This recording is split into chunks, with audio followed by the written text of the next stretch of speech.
Welcome back to Nighttime History, where the past whispers its secrets through the gentle veil of night. Tonight we journey to a medieval monastery guest house in the year 1250, where weary pilgrims seek shelter beneath ancient stone arches. Thank you for joining me in this peaceful corner of history. Settle into your most comfortable position, take a deep breath, and let the modern world fade away as we step across centuries into a world of sacred hospitality and timeless ritual.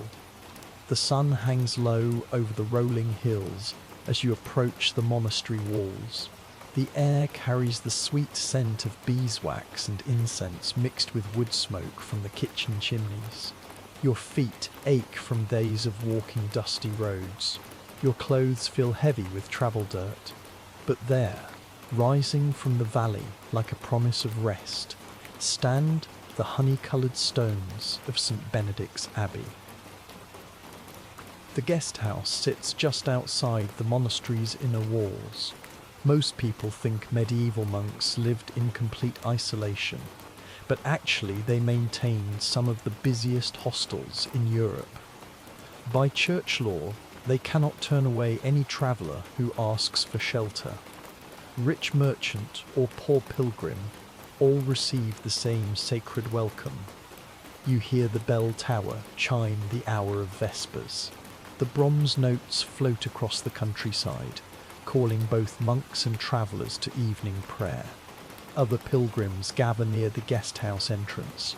A merchant adjusts his pack. A noble woman dismounts from her palfrey. Two young students clutch their precious books. A peasant family huddles close, children peeking out from behind rough woolen cloaks. The heavy oak door swings open. Brother Francis, the guest master, emerges with arms spread wide in greeting. His brown habit sweeps the ground as he moves. Deep lines crease his face from years of smiling. He speaks in Latin first, then switches to the local tongue when he sees confusion on some faces. Every monastery chooses its kindest, most patient monk for this role. Brother Francis has served as guest master for 20 years. He knows 7 languages and remembers the names of pilgrims who passed through a decade ago. His eyes shine with genuine joy at each new arrival. The ritual of welcome begins immediately. Brother Francis bows to each traveller, seeing Christ in every stranger. This is not mere politeness. The rule of St. Benedict commands monks to greet guests as they would greet the Lord himself. You notice how he looks directly into each person's eyes, how his hands rest gently on the shoulders of the travel-weary children. He leads your group through a covered walkway. Sweet herbs grow along the path. Lavender, rosemary, and thyme release their fragrance as your robes brush past. The monastery grows its own medicines and seasonings. Every plant serves a purpose in this self-sufficient world. The guest house entrance opens into a modest receiving room. Rush mats cover the floor. Fresh straw releases its clean, earthy scent. Wooden benches line the walls. A single crucifix hangs above the doorway. Everything speaks of simplicity and care. Brother Francis calls for his assistants. 3 younger monks appear carrying bronze basins and white linen towels. Steam rises from the warm water. The smell of chamomile and mint leaves drifts upward. They have steeped healing herbs in the washing water to soothe tired feet. The foot washing begins with the noble woman. You might expect the monks to show favoritism to the wealthy, but Brother Francis kneels before the peasant father first. Social rank dissolves in this sacred act. The monks work in silence, their movements practiced and gentle. They pour the warm, scented water over dust-caked feet. Their hands massage away the aches of long miles walked. Let us pause here for a moment on this threshold between the outside world and the sanctuary within. If you are finding peace in our journey tonight, please consider joining our community of nighttime travelers by subscribing to the channel. Turn on notifications to never miss our weekly explorations through history. A simple like helps more people discover these gentle voyages through time. Share in the comments where you are settling in to sleep tonight and what time it is in your corner of the world. Now, let us return to the soft lamplight of the medieval guest house. When your turn comes for foot washing, you sink onto the low wooden stool. Brother Francis kneels before you. His weathered hands lift your travel-worn feet into the basin. The warm water feels like liquid comfort. Dried herbs float on the surface.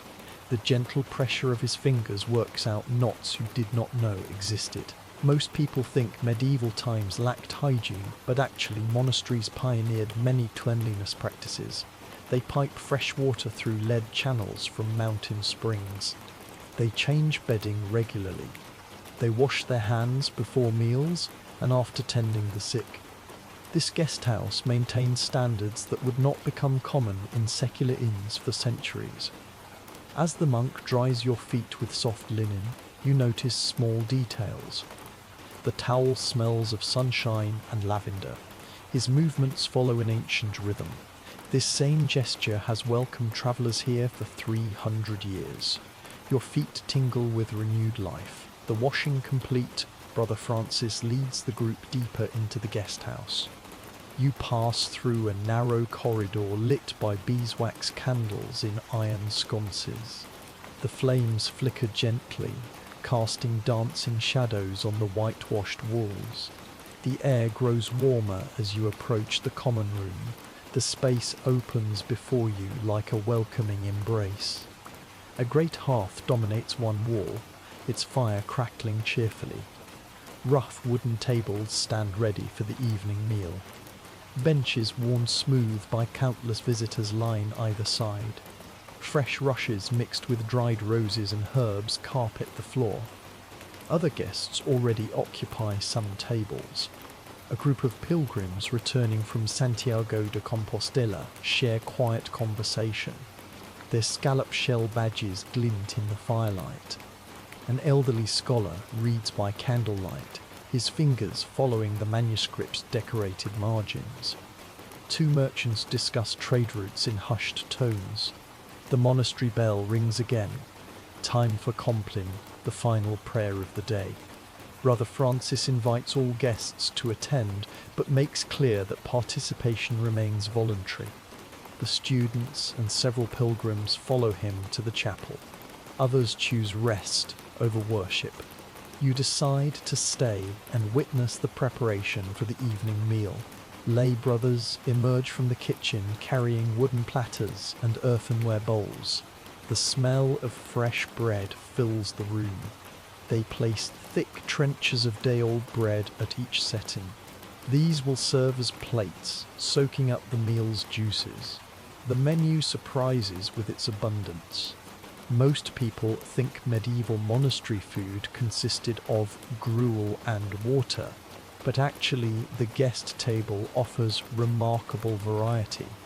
The rule requires monks to feed visitors generously, even when the brothers themselves fast. Tonight's meal includes a thick pottage of lentils and leeks, seasoned with sage, fresh river fish, grilled with wild garlic, soft white cheese from the monastery dairy, honey-sweetened frumenty studded with almonds, dark rye bread still warm from the ovens, pears stewed in wine and cinnamon, clean ale brewed by the Cellarer monks. The returning worshippers file in as servants ladle out portions. Brother Francis stands at the room's centre and raises his hand for silence. He offers a blessing in Latin, his voice carrying the musical cadence of daily practice. Even those who understand no Latin feel the prayer's peaceful intention wash over them. The meal begins in companionable quiet. Wooden spoons scrape against earthenware. The fire pops and settles. Someone tears bread with a satisfying crust. Crackle. Gradually, soft conversation blooms around the tables. Pilgrims share tales of the road. Merchants exchange news from distant markets. The scholar discusses theology with an interested student. Brother Francis moves between tables like a gentle shepherd. He ensures everyone has enough food. He refills cups with practiced grace. When the peasant children eye the honeyed pears with longing, extra portions somehow appear before them. His kindness flows as naturally as water finding its level. The monastery cats begin their evening patrol through the dining hall. Their soft paws pad silently between the tables. One grey tabby winds around your legs, purring deeply. These are working cats, kept to protect the grain stores from mice, but the monks treat them with affection.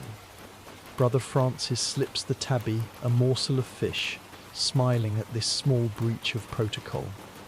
As the meal progresses, you notice the careful choreography of service.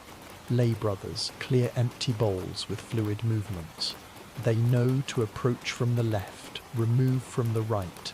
Their sandaled feet whisper across the rush-strewn floor. Every gesture speaks of long practice and mindful attention. The noble woman at your table mentions her surprise at dining alongside common folk. In castle halls, strict hierarchies govern who sits where. But here, in the monastery guest house, a different order prevails. The abbot himself sometimes dines with travellers, sitting wherever space allows. Sacred hospitality levels all worldly distinctions. Most people think medieval monasteries enforced silence at all meals, but actually only the monks' refectory maintains that rule. The guest house encourages gentle conversation. It helps travellers share important information about road conditions, bridge repairs, and regional conflicts. This informal network keeps pilgrims safe on dangerous medieval highways. As darkness deepens outside, the warmth inside grows more precious. You notice how the firelight transforms faces. The merchant's weathered features soften. The peasant father's worry lines ease. Even the noble woman's formal bearing relaxes into something more human. Brother Francis rises to address the gathering. He explains the night arrangements in his patient, multilingual way. The guest house contains both a common dormitory and several private chambers. Noble visitors and women receive the private rooms. Everyone else shares the communal sleeping space. He leads those bound for the dormitory, up a wooden staircase worn smooth by centuries of footsteps. The treads creak gently under your weight. Your hand finds the rope banister, polished to silk by countless palms, seeking balance in the dark. The dormitory stretches long and narrow beneath exposed timber beams. Straw-filled mattresses rest on low wooden frames along both walls. Clean woolen blankets lie folded at each bed's foot. Small windows set high in the walls let in threads of moonlight. The air smells of fresh straw, beeswax, and the faint sweetness of dried meadow flowers stuffed into the mattresses. Brother Francis explains that they change the straw filling monthly and air the blankets weekly in sunlight. He assigns beds with quiet efficiency, ensuring families stay together and placing single women near the door where a night porter stands guard. Most people think medieval travellers slept in their clothes, but actually the guest house provides linen shifts for sleeping. A curtained alcove allows modest changing. The shifts smell of soap-root and sunshine. They feel soft against travel-roughened skin. As you settle onto your mattress, the straw rustles and releases the scent of summer meadows. The blanket weighs heavy and warm. Around you, other travellers prepare for sleep. Someone murmurs evening prayers. A child whimpers briefly before a parent's gentle shushing brings comfort. Brother Francis makes one final round, checking that everyone has what they need. He places a clay lamp on a shelf near the door, its small flame a beacon against full darkness. He reminds everyone that the night porter remains available for any needs. The necessary house stands just outside, marked by a lantern. The monastery's night rhythm begins to assert itself. In the distance you hear the faint sound of chanting. The monks have risen for matins, their middle-of-the-night prayer service. Most people think medieval monks slept through the night, but actually they divided their rest into two periods. They sleep from Compline until midnight, rise for prayer, then return to bed until dawn. This pattern of segmented sleep was common throughout medieval society. People used the wakeful period between first and second sleep for quiet activities. They might pray, tend fires, check on animals, or simply lie in peaceful meditation. The human body naturally follows this rhythm when freed from artificial light. Your fellow travellers begin to settle. The merchant's snores soon rumble like distant thunder. The students whisper theological debates until sleep claims them mid-sentence. The peasant family clusters close, drawing comfort from shared warmth. Through the high windows, stars peek between passing clouds. The guest house walls block the night wind, but you can hear it singing through the monastery orchards. Apple and pear trees rustle their late autumn leaves. An owl calls from the church tower, its voice a benediction over the sleeping countryside. The mattress beneath you might seem primitive by modern standards, but it represents luxury for medieval travellers. Most roadside inns offer only floor rushes or shared beds with strangers. Here, each person claims their own space, their own blanket, their own portion of dignity. As drowsiness creeps through your limbs, you become aware of the building's subtle sounds.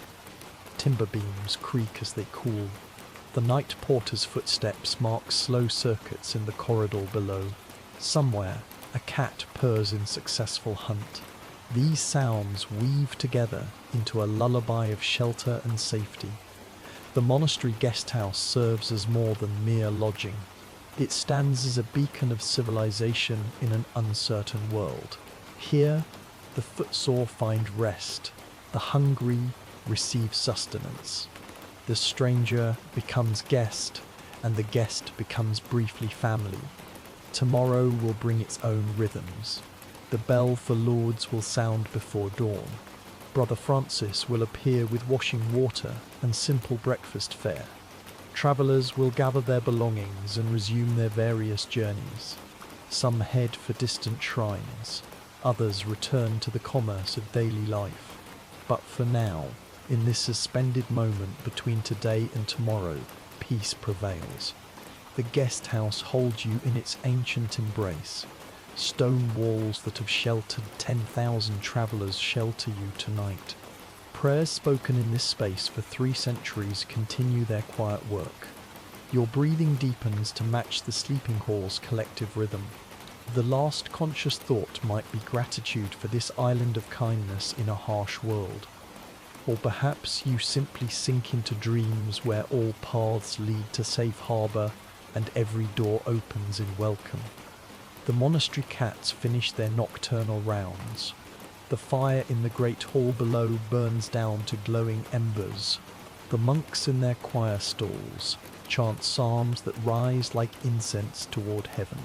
And in the guest house dormitory, weary travellers find the rest that every human heart seeks at journey's end. This evening in the medieval monastery guest house draws to its quiet close. The sacred duty of hospitality has been fulfilled once more. Ancient rituals of welcome and care have transformed strangers into temporary community.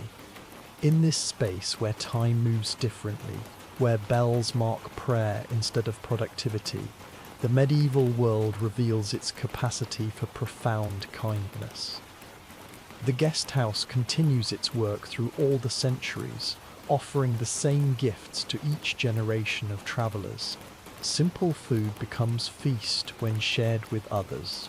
Hard beds become soft when offered freely. And every act of service, from the washing of dusty feet to the pouring of clean ale, speaks the wordless language of human compassion that needs no translation. Sleep finds you at last in this place of ancient peace. The world outside can wait until morning. For now, you rest in the care of those who see the sacred in the stranger and find God in the guise of the travel-worn guest. The medieval monastery guest house keeps its eternal vigil, ready to welcome the next weary traveller who appears at its door seeking shelter from the gathering dark. The night deepens around the monastery walls. In the guest house dormitory, sleep patterns shift and flow like gentle tides. Someone rises quietly to use the necessary house. Their bare feet pad softly on the wooden floor. The door hinges, kept well-oiled by the careful brothers, open without sound. Most people think medieval nights were pitch black, but actually the monastery maintains careful illumination. Small oil lamps burn at intervals along the corridors. Their steady flames cast pools of golden light. The night porter carries a lantern on his rounds, its glow preceding him like a gentle herald. Outside, the monastery's night workers continue their duties. The infirmarian checks on sick brothers in the hospital ward.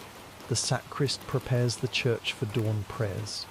The baker begins heating the great ovens for tomorrow's bread. This hidden choreography keeps the monastery functioning while most inhabitants sleep. In the stables attached to the guest house, horses shift in their stalls. The noblewoman's palfrey munches hay with steady rhythm. Pack mules rest their weary legs. The stable boy, barely 12 years old, sleeps in the loft above, ready to respond if any animal needs attention. The monastery operates one of the finest horse hospitals in the region. Most people think medieval animal care was primitive, but actually the monks study veterinary texts translated from Arabic sources. They treat lameness with poultices of comfrey and calendula. They know to check teeth for sharp edges that prevent proper eating. They even perform simple surgeries to remove stones from hooves. Back in the dormitory, the temperature drops as night advances. The thick walls hold some of the day's warmth, but autumn's chill creeps through. You pull the woolen blanket higher. Around you, sleeping forms burrow deeper into their coverings. The communal body heat helps, creating pockets of warmth in the cool air. The monastery's sophisticated heating system remains hidden from view. Most people think medieval buildings relied only on fireplaces, but actually the monks adapted Roman hypercourse technology. Channels beneath the floors carry warm air from the kitchen fires. The guest house benefits from this innovation, though the dormitory sits too far from the main heating channels for full effect. A child coughs in their sleep. Their mother rises instantly, maternal instinct overriding exhaustion. She fumbles in her travel bag for the small pottery jar of honey and herbs purchased from the monastery's infirmarian earlier. The medicine tastes of thyme and horehound, sweetened to help young throats accept it. The monastery pharmacy stocks remedies unknown to most medieval physicians. The monks correspond with Byzantine and Islamic scholars, trading knowledge across religious boundaries. Their herb garden grows plants from distant lands, their seeds carried by returning crusaders and merchant travellers. The night porter appears in the doorway, checking on the disturbance. His face shows genuine concern. He whispers an offer to fetch Brother Raphael, the infirmarian, but the mother shakes her head. The child already breathes easier. The porter nods and continues his rounds, his presence a comfort to anxious parents. Hours pass unmarked, except by the distant monastery bells. Matins gives way to lauds. The sky visible through high windows shifts from black to deepest blue. Soon, very soon, dawn will break over the valley. But for now, night maintains its gentle hold. In the private chambers, the noblewoman sleeps beneath finer blankets, her maid on a trundle bed nearby.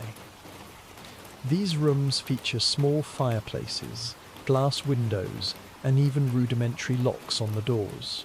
The monastery charges no set fee for this comfort, accepting whatever donation the wealthy choose to offer. Most people think medieval hospitality was free, but actually, a complex economy of gifts sustained it. Rich travellers leave gold coins. Poor pilgrims might offer prayers for the monks' souls. Merchants donate goods their pack animals carry. Students copy manuscripts in exchange for shelter. Everyone contributes according to their means. The guest house account books, kept meticulously by Brother Francis, record fascinating details. A French merchant once left £3 of black pepper, worth a fortune. An Irish pilgrim contributed a beautifully illuminated prayer book. A Spanish nobleman donated enough gold to repair the dormitory roof. These gifts ensure the hospitality continues for those who cannot pay. As dawn approaches, the monastery's daily transformation begins. You hear it first in subtle sounds. The baker's apprentice runs across the courtyard. Kitchen fires crackle to new life. Water splashes as someone fills the great cooking pots. The day shifts awaken, while night still cloaks the land. The guest house follows its own morning rhythm. Brother Francis appears at the dormitory door just as the loud bell finishes ringing. He carries a bronze handbell, which he rings gently. The sound penetrates sleep like sunlight through leaves, insistent but not harsh. Around you, travellers stir and stretch. The merchant sits up, rubbing his substantial belly. The students blink owlishly, already debating last night's unfinished theological point. The peasant family moves as a unit, children helped into daywear by practiced parental hands. The morning washing facilities await in a room beside the dormitory. Large ceramic basins filled with cold water line wooden stands. Linen towels hang from pegs. Small polished metal mirrors allow basic grooming. The monks provide soap made from olive oil and wood ash, scented with dried lavender. Most people think medieval people rarely bathed, but actually monasteries promoted regular washing. The rule of St. Benedict specifically commands cleanliness. Monks wash their hands and faces multiple times daily. They bathe fully every Saturday and before major feast days. The guest house extends these practices to visitors. The washing room fills with quiet activity. The cold water shocks away sleep's last vestiges. You splash your face, feeling instantly more alert. The olive oil soap feels different from modern varieties, slightly gritty but effective. It leaves your skin feeling clean and faintly perfumed with herbs. Breakfast awaits in the common room. The tables now hold simpler fare than last night's feast. Fresh bread, still warm and fragrant, butter churned yesterday in the monastery dairy, honey from the abbey's hives, soft cheese and hard cheese, small ale for adults, milk for children. Apples from the orchard, their skins touched with morning dew. Brother Francis moves among the tables with the same gentle attention as the night before. He remembers who takes extra honey, who prefers the hard cheese, whose child refuses milk. His assistant brothers pour drinks and clear plates with practiced efficiency. The morning meal serves a practical purpose beyond nutrition. Travellers share information about their planned routes. The merchant warns of bandits reported near the forest road. A returning pilgrim describes a bridge washed out by autumn floods. The students seek companions for the dangerous mountain pass ahead. This informal intelligence network saves lives. Monasteries along major routes share information through their religious networks. A letter from one abbot to another might warn of political unrest or plague outbreaks. Guest masters like Brother Francis compile this knowledge, dispensing it with breakfast bread. As the meal concludes, different groups prepare for departure at different paces. The noble woman's servants ready her horses, checking every strap and buckle. The merchant supervises the loading of his pack mules, ensuring balanced weight distribution. The pilgrims fill their water flasks from the monastery well, known for its pure sweet water. Brother Francis provides parting gifts to those in need. The peasant family receives a loaf of bread for their journey. The students get a small pot of ink, precious for their copying work. The elderly pilgrim accepts a new walking staff, carved by the monastery's woodworker. The guest house maintains a store of such practical items: walking staffs, water flasks, simple cloaks, rope sandals, needles and thread. Most people think medieval charity focused on spiritual matters, but actually the monks understood that practical help often matters most. The leave-taking ritual mirrors the arrival ceremony in its deliberate care. Brother Francis blesses each departing traveller. He offers route advice, weather predictions based on long observation, names of reliable innkeepers ahead. His farewell embraces convey genuine warmth. Some travellers leave immediately after breakfast. Others linger, attending the morning mass or consulting the monastery's famous library. The guest house allows flexibility, understanding that journeys follow their own logic. By mid-morning, the dormitory stands empty except for one elderly pilgrim too weak to continue today. Brother Francis already arranges extended care. The monastery hospital will tend him until strength returns. No one counts the days. The sacred duty of hospitality includes knowing when to extend an open hand. The guest house settles into its midday quiet. Servants strip beds and air mattresses in the autumn sunshine. They sweep floors and spread fresh rushes. They refill oil lamps and stack new firewood. By afternoon, everything stands ready for the next wave of travellers. This daily cycle has repeated for centuries. Wars pass, dynasties rise and fall, but the guest house continues its mission. Each traveller becomes part of an unbroken chain, stretching back to the monastery's foundation and forward to futures yet unimagined. The physical building endures through constant maintenance. Most people think medieval structures survived through solid construction alone, but actually the monks practiced sophisticated preservation. They replace roof tiles before leaks develop. They repoint mortar between stones every decade. They treat wooden beams with mixtures that repel insects and resist rot. The midday sun climbs higher over the monastery valleys as the guest house enters its quiet hours. Brother Francis retreats to his small chamber beside the main entrance. Here he keeps his records, writing careful notes about each visitor in his leather-bound ledger. His quill scratches softly against parchment as he records names, origins, and destinations. These records serve multiple purposes beyond simple accounting. During times of plague, they help trace infection routes. When criminals flee justice, they provide testimony of passage. When families seek lost relatives, they offer hope of reunion. The guest master's notes have reunited dozens of separated families over the years. Most people think medieval record-keeping was primitive, but actually monasteries developed sophisticated filing systems. Brother Francis organizes his ledgers by year and season. He creates indexes listing travelers by their home regions.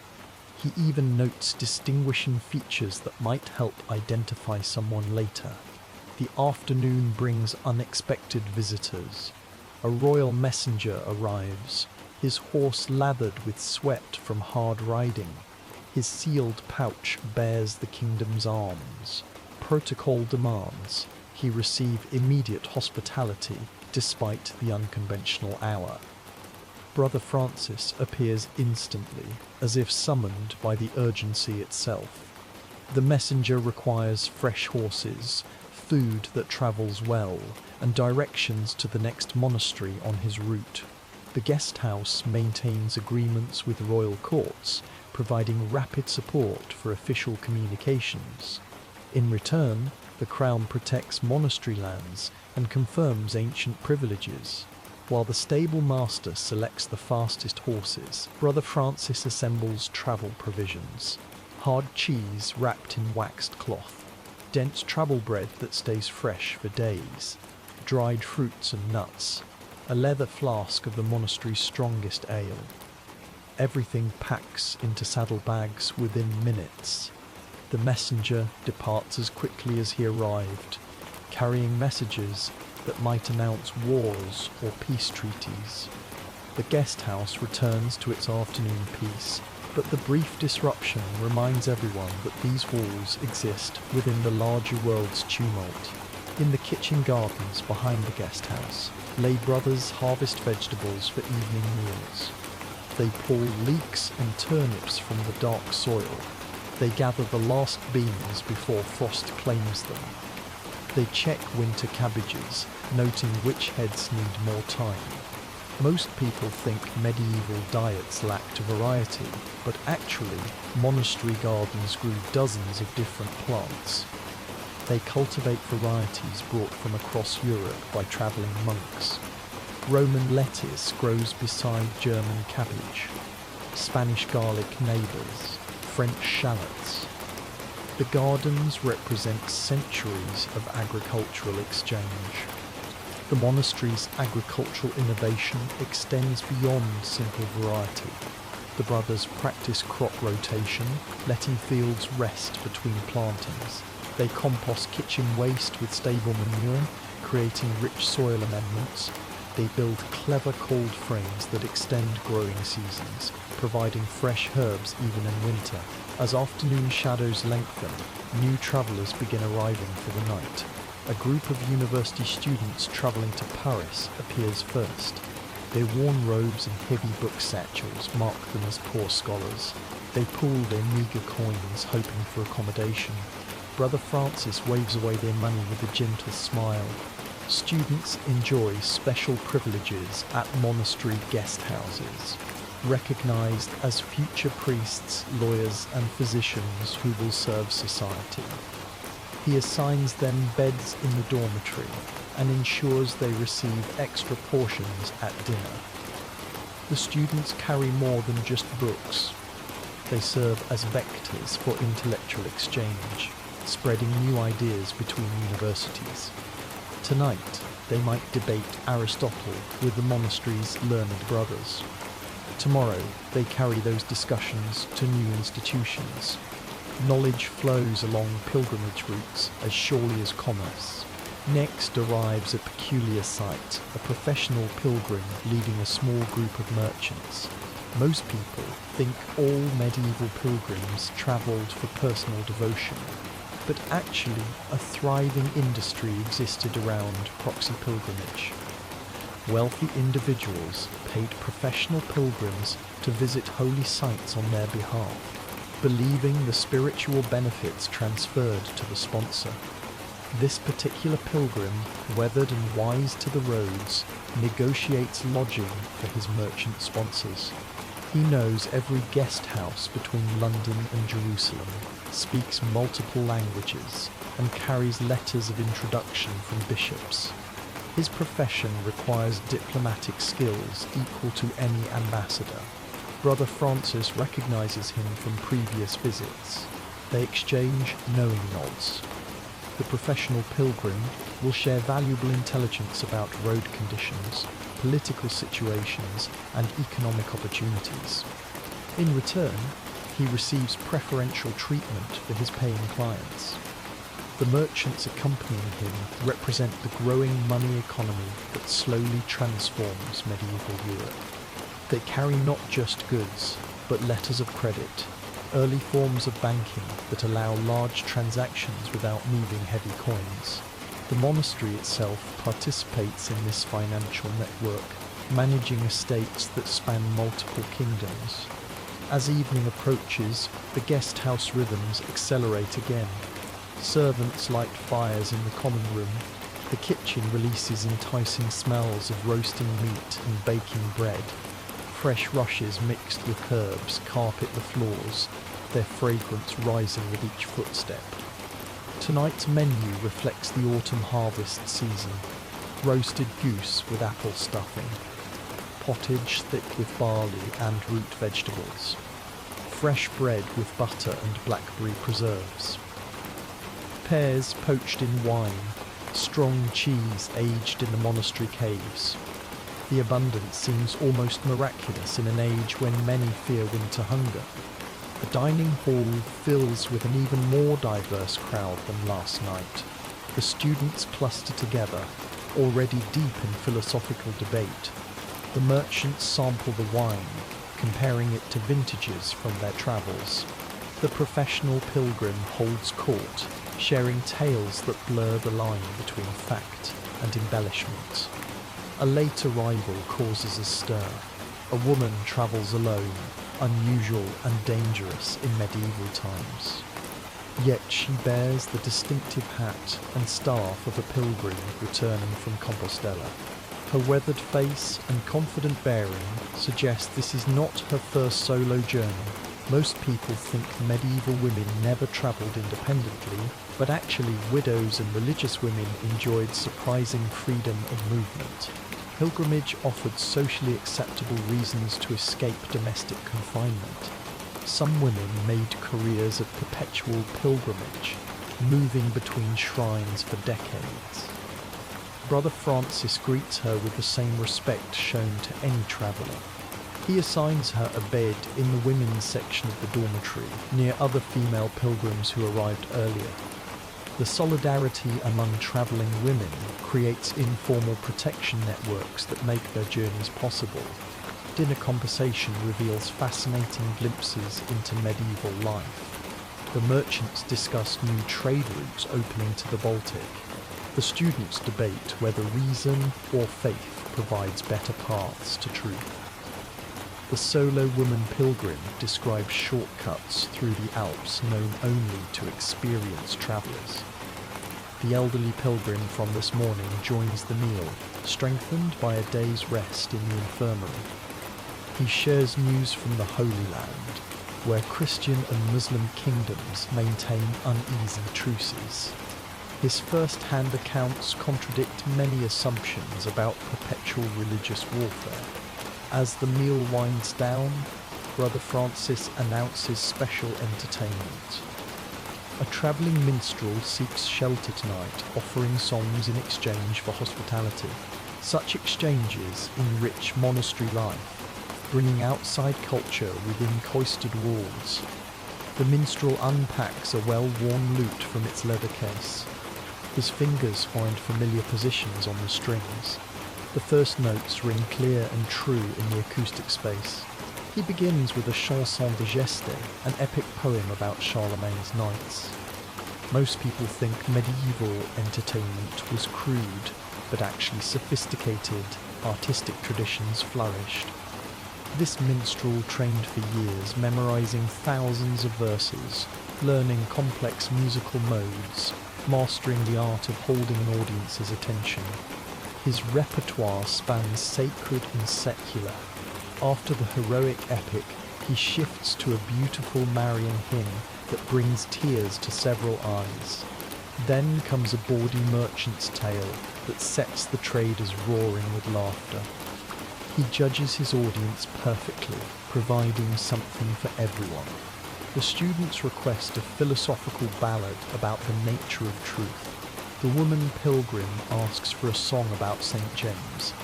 The merchants want news set to music, reports of battles and treaties transformed into verse. The minstrel obliges each request, his memory seemingly infinite. Between songs, he shares news from his travels. A new cathedral rises in Cologne. The French king plans another crusade. Viking raids have ceased in northern England. Italian merchants pioneer new bookkeeping methods. His songs carry information as surely as any messenger. The evening entertainment extends later than usual, but Brother Francis allows it. These moments of joy and culture matter as much as food and shelter. The guest house offers respite for spirits as well as bodies. Tomorrow brings its own challenges, but tonight music transforms the common room into something magical. Eventually the minstrel's voice grows hoarse. The fire burns low in the great hearth. Children sleep against their parents' shoulders. Even the energetic students yawn between philosophical points. Brother Francis rings his small bell, signalling the end of formal activities. The nightly routines begin again. Travellers climb the worn stairs to dormitories. The woman pilgrim helps the peasant mother carry sleeping children. The students continue debating in whispers. The minstrel carefully wraps his precious lute before accepting his assigned bed. In his chamber, Brother Francis updates his ledger by candlelight. He notes the royal messenger's passage, the professional pilgrim's return, the solo woman traveller's courage. Each entry represents a story, a life touching this ancient place before moving on. The guest house settles into its nighttime quiet. Fires bank to glowing coals. Candles extinguish one by one. The night porter begins his rounds. In the church, monks rise for compline, their chanted prayers floating across the compound like audible incense. Another day in the medieval monastery guest house draws to its close. Sacred hospitality has once again transformed strangers into temporary family. Ancient rituals of welcome and care continue their work, unchanged by the particular dramas of each day's visitors. The building itself seems to exhale, releasing the day's accumulated energies. Stone and timber settle into their nighttime positions. Cats emerge for their hunting rounds. Owls call from the bell tower. The natural world reclaims its primacy as human activity subsides. In the dormitory, diverse souls find common ground in shared exhaustion. Whatever separates them by day, wealth, education, nationality, profession, dissolves in the democracy of sleep. And the woolen blankets that have covered countless predecessors, tonight's guests join the eternal procession of travellers seeking rest. The monastery guest house stands ready to repeat its mission tomorrow. New faces will appear at the gate. Brother Francis will emerge with his welcoming smile.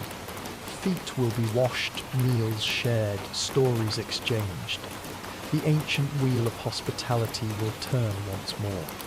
For now, though, peace prevails. The medieval night wraps its quiet darkness around the monastery walls. In the guest house, travellers rest secure in the knowledge that here, at least, the stranger finds welcome, the weary find rest, and the journey always leads to an open door. The deep night hours bring their own revelations to the monastery guest house. In the dormitory, sleep patterns follow medieval rhythms lost to modern times. Several travellers stir during the natural waking period between first and second sleep. They lie quietly in the darkness, using this peaceful interlude for prayer or meditation. The night porter makes his rounds with practiced stealth. His soft leather shoes barely whisper against the floorboards. He checks that candles remain safely extinguished, that no one has fallen ill, that all doors stay properly secured. His vigilance allows others to rest without worry. Most people think medieval buildings were drafty and cold, but actually the guest house employs clever design features for comfort. The windows face south to capture maximum sunlight during winter days. Thick tapestries cover the walls, providing insulation as well as decoration. Even the bed placement follows careful planning, avoiding cold drafts from doors. In the stables, a mare begins showing signs of impending labour. The stable boy wakes instantly, alert to every sound his charges make. He lights a lantern and examines her with gentle hands. Recognizing the urgency, he hurries to fetch Brother Martin, the monastery's master of horses. The monk's veterinary knowledge extends to midwifery for valuable animals. Brother Martin arrives with his leather satchel of tools and medicines. He speaks soothingly to the mare in the low, musical tones that horses find calming. His experienced hands check the foal's position. The stable becomes a quiet centre of activity. Other horses watch with interest from their stalls. The stable boy prepares clean straw and warm water. Brother Martin rolls up his sleeves, ready to assist if nature needs help. The mare's owner, the travelling merchant, appears in his nightshirt, anxious about his valuable property. Birth arrives with the swift drama common to horses. The foal slides into the world in a rush of fluid and struggling limbs. Brother Martin quickly clears its nostrils, ensuring the first breath comes easily. The mare turns to inspect her offspring, nickering softly in recognition. The stable boy grins with delight at the successful birth. New life in the monastery always feels like a blessing. The merchant's relief is palpable. This foal represents a significant portion of his wealth. Brother Martin ensures both mother and baby show healthy signs before returning to his interrupted sleep. Back in the guest house, the solo woman pilgrim lies wakeful, planning tomorrow's route. She calculates distances between safe stopping points, factors in the shortening autumn days, considers whether to join other travellers for protection. Her mental maps contain details absent from any written guide.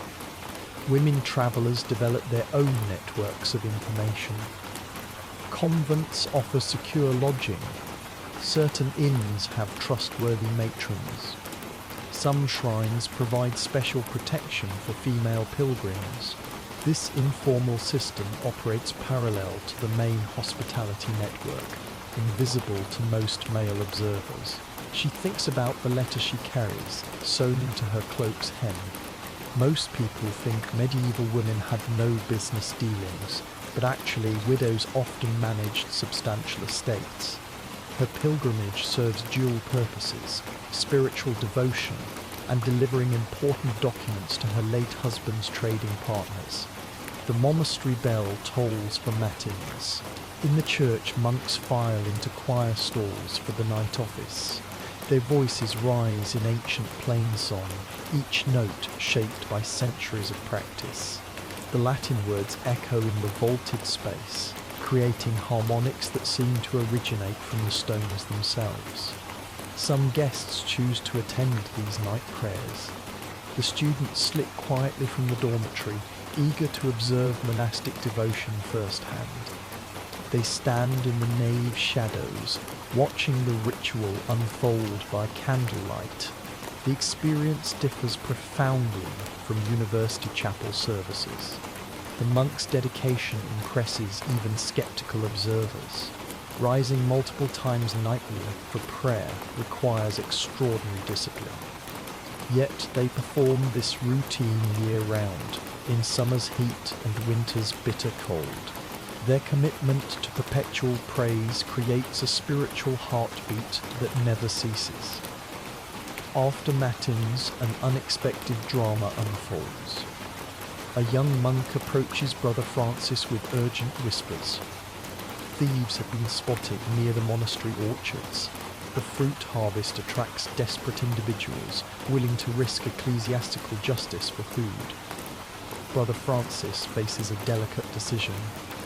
Church law demands charity toward the hungry, yet the monastery needs its harvest to feed guests and brothers through winter.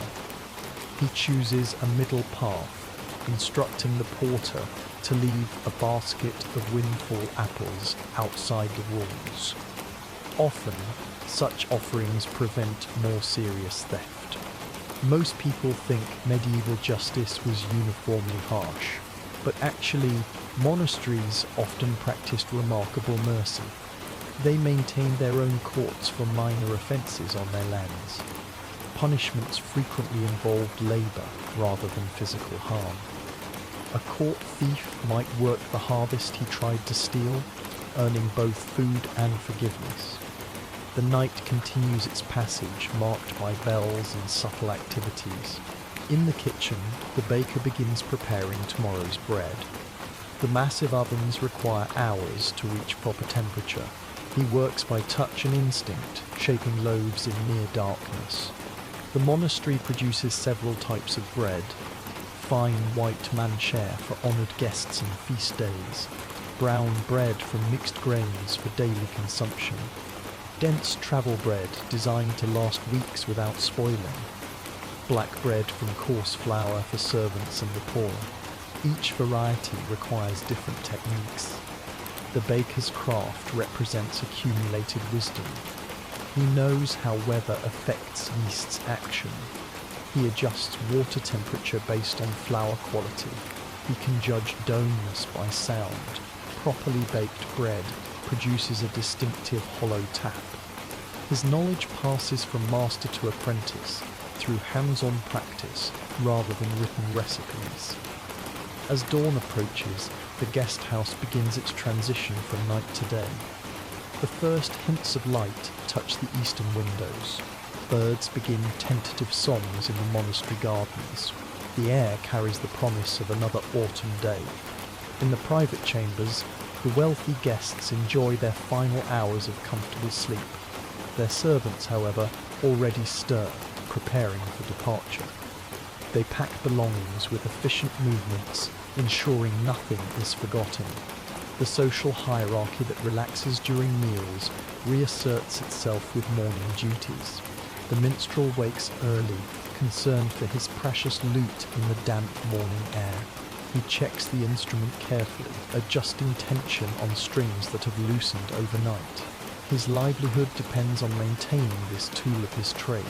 He oils the wood with a special mixture that protects against moisture. Professional entertainers face constant challenges in medieval travel. Instruments suffer from weather extremes. Valuable items attract thieves, yet demand for their services ensures welcome at most destinations. A skilled minstrel never lacks for shelter or sustenance. Brother Francis appears at his customary time, beginning the morning ritual once again. But today brings a special addition. The feast of St. Michael approaches, requiring preparation for increased pilgrim traffic. Many travellers time their journeys to arrive at significant shrines for important feast days. The guest master calls his assistants for a planning meeting. They must calculate food supplies, check bedding reserves, prepare for the traditional feast day entertainments. The monastery's reputation for hospitality faces its greatest tests during major celebrations.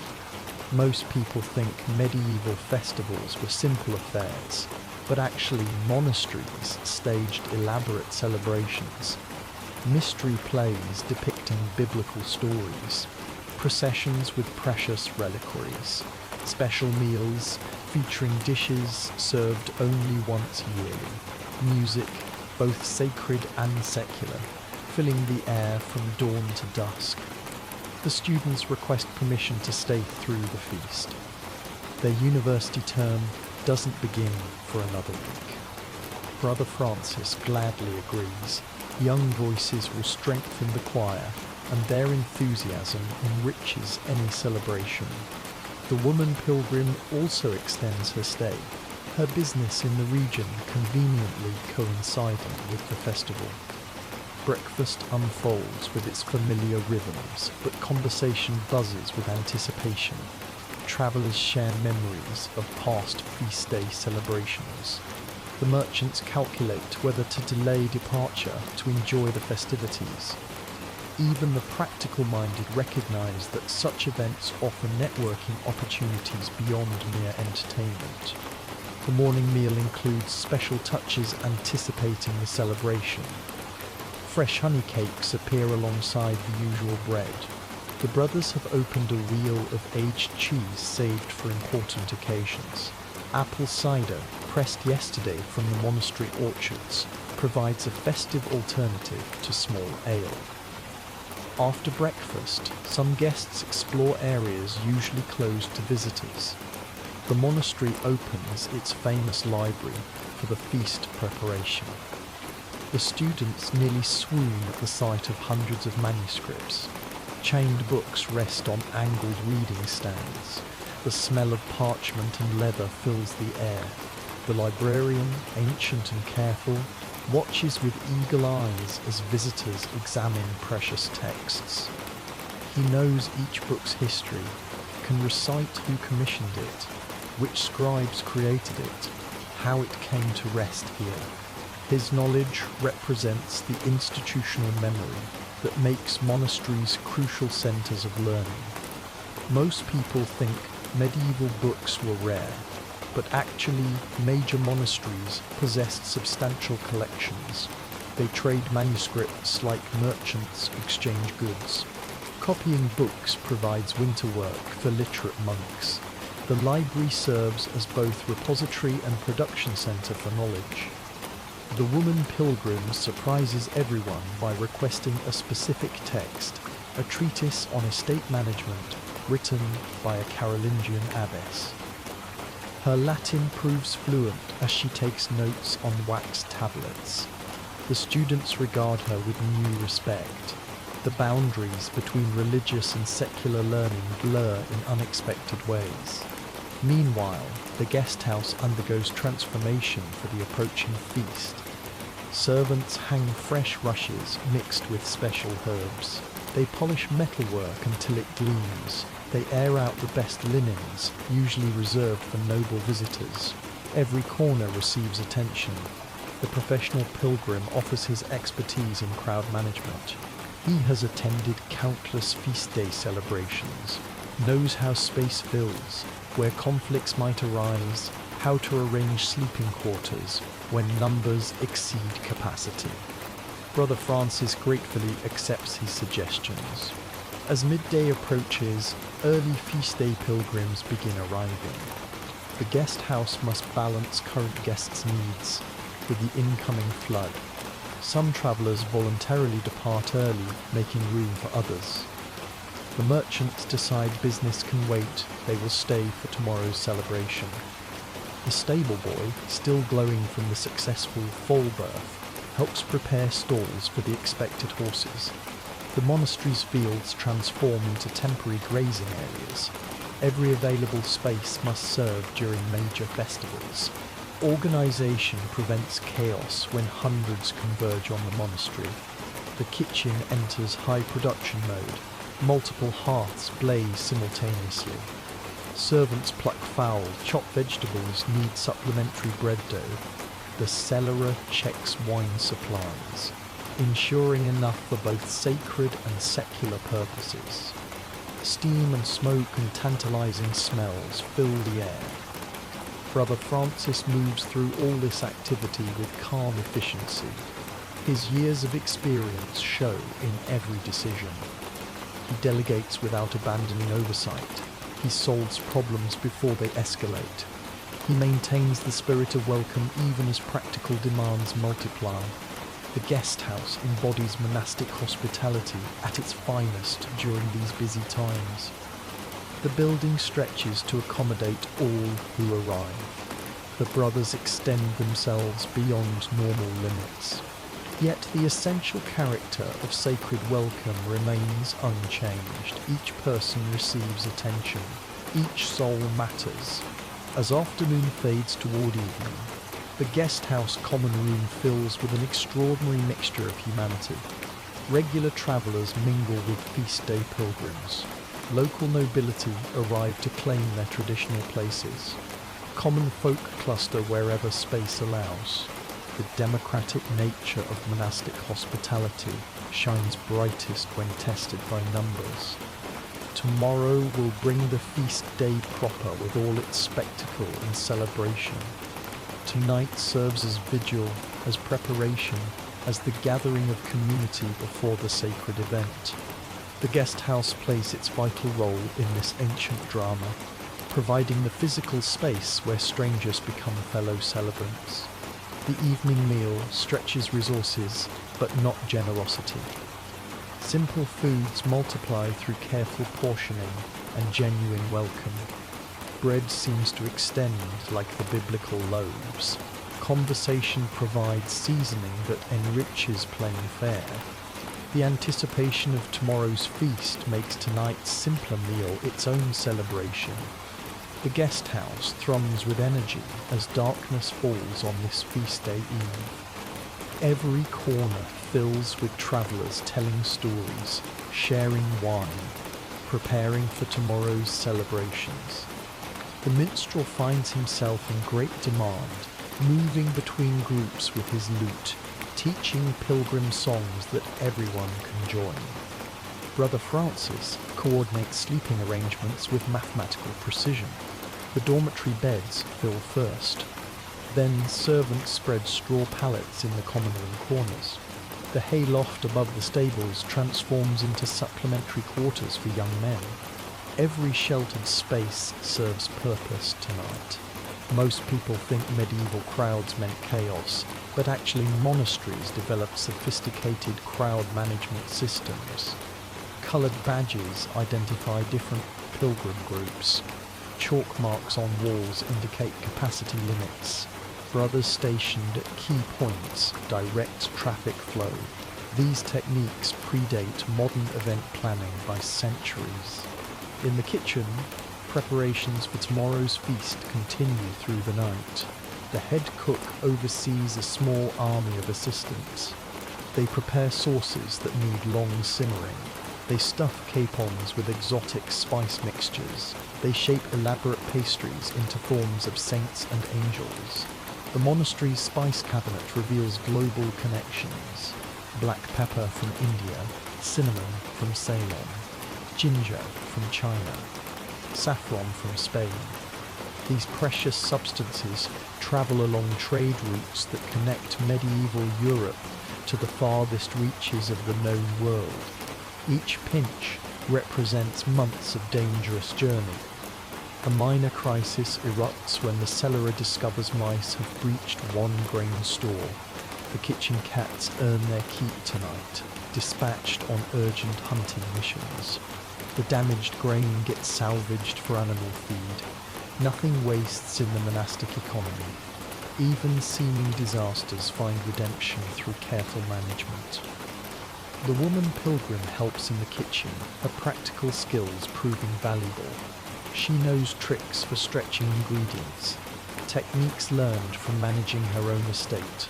She shows younger servants how to clarify broth using egg whites, how to preserve fresh herbs in salt, how to judge meat's readiness without cutting. Outside, the monastery grounds transform for tomorrow's festivities. Brothers and servants erect temporary shelters for merchant stalls. They mark spaces for the mystery play performances. They prepare the fire pit where an entire ox will roast. The physical labour continues by torchlight, everyone understanding their role in creating sacred celebration. The students discover they can help by serving as scribes. Many pilgrims want documents to prove their feast day attendance. The young scholars set up a copying station, preparing standard certificates that the abbot will seal tomorrow. Their Latin training finds practical application, earning them gratitude in small coins. Most people think medieval documents were rare and precious, but actually, monasteries produced routine paperwork in surprising quantities. Pilgrimage certificates, property transfers, letters of safe conduct, debt acknowledgements all flow from monastic scriptoriums. The church's bureaucracy rivals any modern institution. As midnight approaches, the feast vigil begins in earnest. Many pilgrims will stay awake all night praying in the church. Others maintain watch in the guest house, taking turns sleeping to ensure everyone's safety in the crowded conditions. The night porter trebles his usual rounds. The professional pilgrim organizes informal security among experienced travelers. They know that festivals attract pickpockets and worse. Without creating alarm, they position themselves to watch entrances and protect vulnerable pilgrims. This self-policing system works effectively, built on mutual benefit. In the church, monks begin the extended vigil prayers. Their voices carry across the monastery grounds, audible even in the packed guest house. The Latin chants create an acoustic backdrop to all other activities. Sacred and secular interweave in the medieval feast experience. A late arrival causes commotion. A bishop's party requires accommodation. Protocol demands they receive private chambers, but all are occupied. Brother Francis performs diplomatic miracles, persuading merchant families to consolidate, creating space for the ecclesiastical dignitaries. His gentle manner prevents resentment. The bishop brings news from Rome. Church politics affect monastery life in countless ways. New interpretations of hospitality rules. Changes in feast day obligations. Warnings about heretical movements. The guests listen avidly to information usually restricted to clerical circles. Most people think medieval communication was impossibly slow, but actually church networks moved information with surprising efficiency. A papal decree could reach most European monasteries within months. Bishop visitations ensured consistent practices. The medieval church operated as history's first truly international organisation. The kitchen sends out midnight refreshments for those maintaining vigil, simple bread and diluted wine, but received gratefully. The woman pilgrim helps distribute food, her presence lending respectability to nighttime activities. She moves with confident authority, comfortable in spaces between traditional roles. The stable boy, exhausted from the day's labours, creates himself a nest in clean straw near the newborn foal. His snores soon harmonise with the horse's breathing. The miracle of new life seems especially appropriate on this holy eve. Several pilgrims visit to admire the hours-old creature.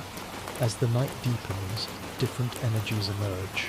Some pilgrims enter meditative states, their prayers becoming wordless communion.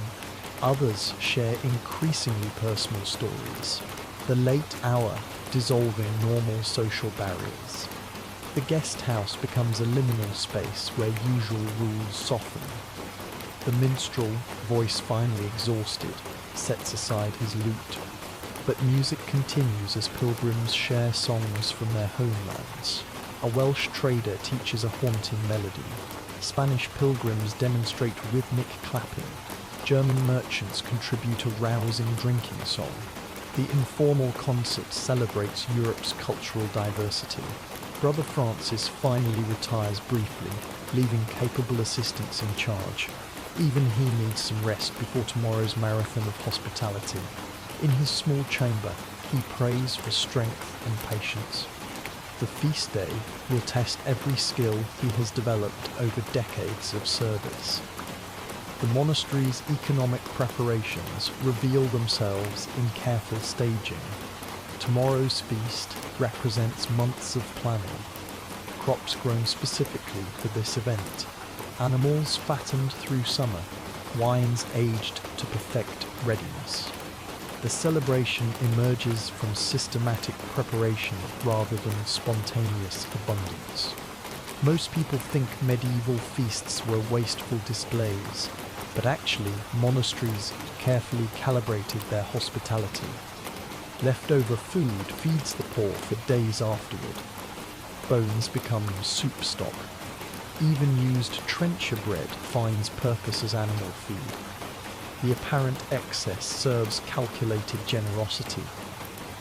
Dawn arrives slowly, revealed first by bird songs, then by greying skies. Those who maintained vigil show exhaustion in drawn faces and reddened eyes. Yet anticipation energizes them. The feast day proper begins with the bell calling to prime, the first morning prayer. The church fills beyond capacity. Pilgrims stand in the nave, crowd the galleries, spill into the courtyard. The bishop will celebrate High Mass later, but first comes this intimate morning prayer. Monks and pilgrims join voices in psalms that echo across the valley. Back in the guest house, those who slept begin stirring. The logistics of feeding hundreds challenge even monastic organization. Breakfast must be swift and simple. Bread, cheese, and ale distributed in shifts. The kitchen saves its energies for the noon feast. The stable yards buzz with activity as merchants set up stalls. The monastery permits commerce on feast days, taking small fees that support the poor. Pilgrims can purchase badges, prayer beads, small relics, practical travel goods. The sacred and commercial exist in medieval synthesis. Children race between buildings, released from normal constraints. Their laughter provides joyful counterpoint to solemn preparations. Monks who usually maintain strict demeanor smile at their antics. Feast days allow controlled relaxation of monastic discipline. The woman pilgrim emerges in her finest traveling clothes, prepared for the day's ceremonies. Her pewter badges gleam, displaying shrines visited across Europe. She carries herself with the authority of extensive sacred travel. Other women gather near her, finding safety in her experienced presence. The students prepare for their role in the mystery plays. They will portray angels in the Michael story, their Latin education qualifying them for speaking parts. They practice lines while helping each other into costume wings crafted from real feathers and wire frames. Brother Francis supervises the transformation of the common room into a feast hall. Tables arrange in careful hierarchy. The bishop's party at the head, then nobles, merchants, common pilgrims.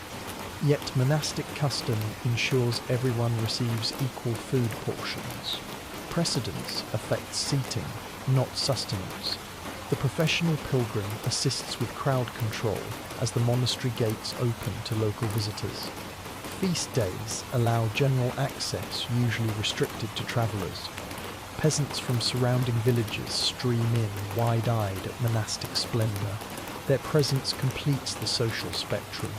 By mid-morning, the monastery resembles a sacred fair. Music sounds from multiple locations. Merchants cry their wares. Children chase through the crowds. Pilgrims pray at every shrine and statue. The controlled chaos somehow maintains underlying order through careful planning. The guest house serves as refuge from the intensity outside. Elder pilgrims rest in quiet corners. Mothers nurse babies in peaceful alcoves. The overwhelmed find respite from sensory overload. Brother Francis ensures his domain remains a sanctuary, even amid celebration. Most people think medieval festivals were purely religious affairs, but actually they served complex social functions. Trade negotiations happen between feast events. Marriages get arranged as families meet. News spreads through informal networks. Political alliances form over shared meals. The sacred provides cover for thoroughly secular activities. The kitchen reaches crescendo as serving time approaches. Dozens of dishes emerge in careful sequence. Roasted meats glisten with glazes. Pies release savoury steam when cut. Subtleties, elaborate sugar sculptures, create edible art. The feast represents monastic hospitality at its most generous. In the guest house, servants prepare the final table settings. Clean cloths cover rough boards. Pewter plates appear for honoured guests, while others receive bread trenchers. Salt cellars march down table centres. Every detail reflects both hierarchy and inclusion. The bell rings, calling all to the feast. Pilgrims flow into the hall, finding their assigned places. Conversations in multiple languages create a babel of anticipation. The bishop enters with ceremony, blessing the assembly. Brother Francis stands ready to ensure smooth service. This moment crystallizes the Guesthouse's purpose. Sacred hospitality transforms strangers into temporary community. Ancient traditions of welcome manifest in practical generosity. The building itself seems to expand, embracing all who enter its doors. The Feast of St. Michael begins with lifted cups and grateful hearts. Tomorrow these pilgrims will scatter to diverse destinations, but today they share in monastic abundance, united by common celebration. The guest house fulfills its mission once more, providing not just shelter, but glimpse of divine hospitality made manifest in stone and bread and human kindness. The feast day celebrations fade into memory as evening shadows lengthen across the monastery grounds. Pilgrims begin their slow dispersal, carrying blessed badges and full bellies back to the world beyond these walls. The guest house exhales after its day of extraordinary service, settling back into familiar rhythms. Brother Francis moves through the common room with quiet satisfaction. Tables bear the remains of abundance, crumbs that will feed chickens, bones destined for the soup pot, nothing wasted in the eternal cycle of monastic economy. Servants work with practiced efficiency, transforming chaos back to order. The woman pilgrim prepares for tomorrow's departure, her business completed under cover of festival crowds. She tucks signed documents into her travelling chest. Another successful negotiation managed through the informal networks that women navigate with subtle skill. The students help her secure her belongings, having learned much from her unexpected expertise. In the dormitory, exhausted pilgrims claim beds with grateful sighs. The feast day energy dissipates into collective weariness. Children curl against parents, clutching small tokens purchased at the fair. The minstrel oils his lute one final time, preparing it for tomorrow's road. Each person processes the day's wonders in their own quiet way. The monastery bells ring compline, calling the community to final prayers. This last office holds special sweetness after celebration's intensity. Monks and remaining guests gather in the church, their voices joining in ancient words that mark day's end. The Latin phrases float upward like incense, carrying the day's joys and sorrows toward heaven. Brother Francis makes his evening rounds with particular care. He checks on an elderly pilgrim overwhelmed by the day's activities. He ensures the bishop's party has everything needed for their dawn departure. He pauses to admire the newborn foal, now standing steadily on spindly legs, life asserting itself with quiet determination. The stable boy sleeps deeply in his straw nest, earning rest after heroic service. The professional pilgrim tallies his earnings from guide services rendered during the festival. The merchants calculate profits from well-timed sales. Everyone finds their own small satisfactions in the day's completion. Night wraps its familiar darkness around the monastery.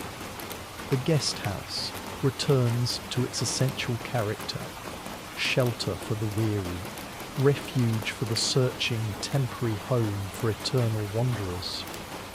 Stone walls that have witnessed countless feast days settle into patient waiting for the next celebration.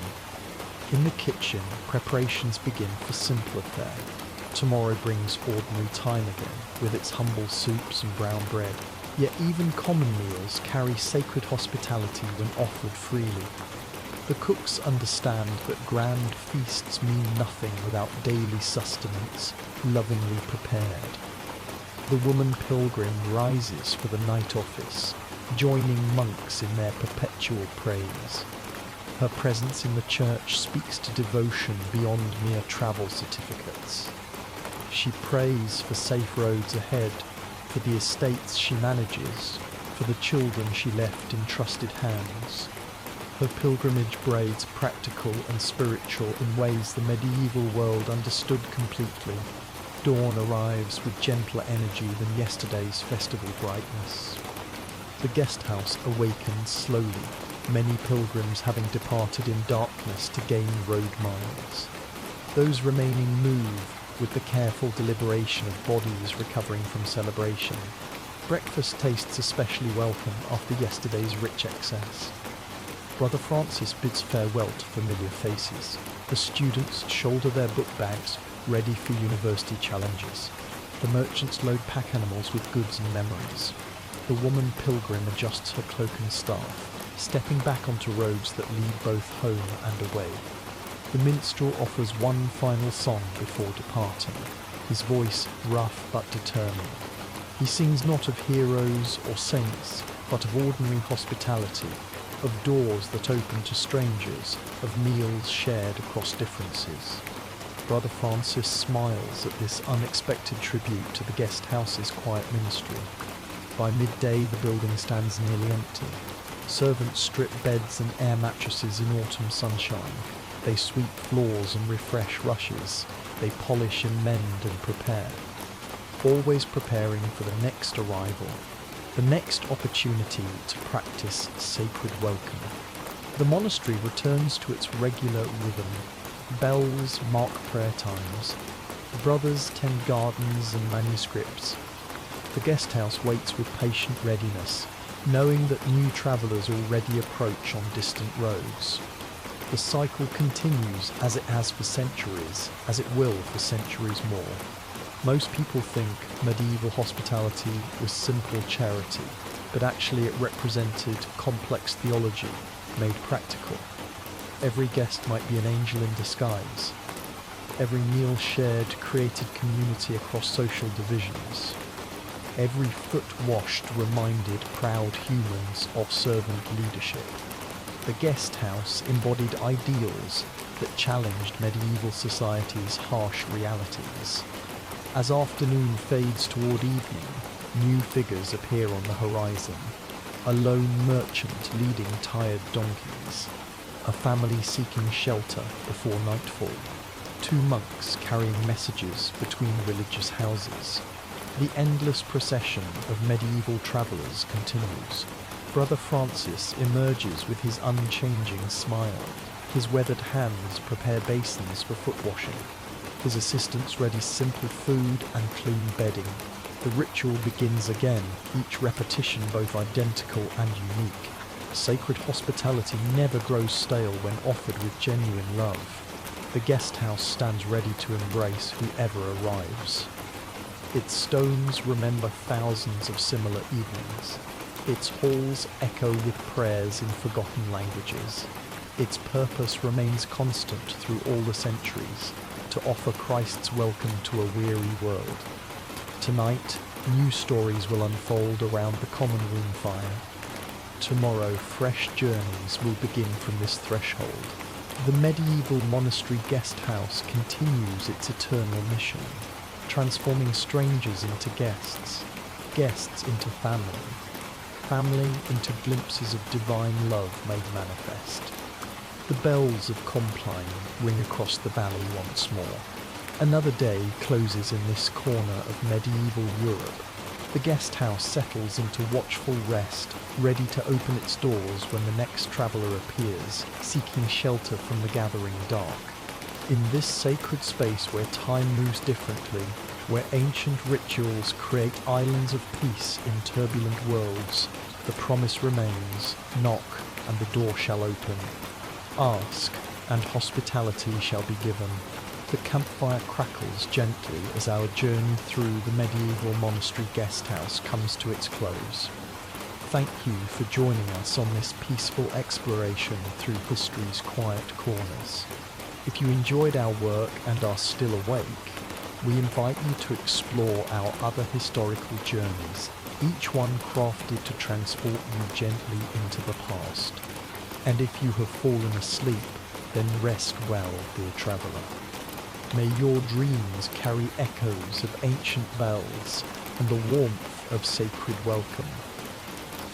Until we meet again on the winding paths of nighttime history, sleep peacefully by history's eternal campfire.